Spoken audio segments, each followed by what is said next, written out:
আপনাদের সাথে এইভাবে সম্ভবত এটি আমার প্রথম সাক্ষাৎ। আপনাদেরকে আমি পূর্ণ শুভেচ্ছা জানাচ্ছি।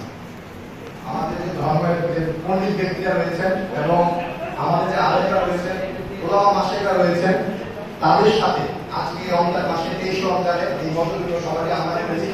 এই সবাই আমাদের মাঝে উপস্থিত রয়েছেন প্রধান অতিথি হিসাবে আল্লাহ মোহাম্মদ রেজওয়ানুল্লাহ মহোদয়, মাননীয় জাতীয় সদস্য আমাদের পরিষদের চেয়ারম্যান সাহেব রয়েছেন, উপস্থিত রয়েছেন আপনাদের কমি মাদ্রাসা পরিষদের সভাপতি, সাধারণ সম্পাদক, এখানকার বড় আলেমগণ উপস্থিত রয়েছেন, পেশকারী সভাপতি, সাধারণ সম্পাদক। আমি সকলকে ধন্যবাদ জানাই।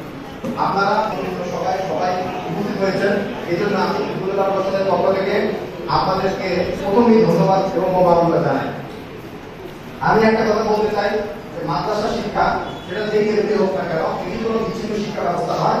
এটির সাথে রাষ্ট্রের সম্পর্ক রয়েছে, এটির সাথে প্রশাসনের সম্পর্ক রয়েছে। এটা প্রমাণ করার জন্য হলেও আপনাদের সাথে আমার কিন্তু মাঝে মাঝে আমাদের একটু দেখা সাক্ষাৎ হওয়া উচিত, তাই হওয়া উচিত না, কি বলেন আপনারা?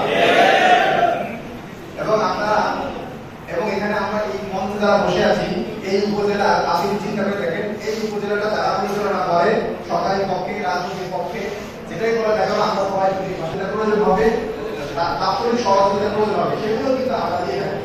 অর্থাৎ আপনাদের সাথে আমাদের যেন একটা আইস ব্রেকিং হয়, আপনারা যেন আমাদের কাছে আসতে সংকোচ বোধ না করেন, আপনাদের মাদ্রাসাগুলো যেন আমরা পরিবেশন করতে পারি,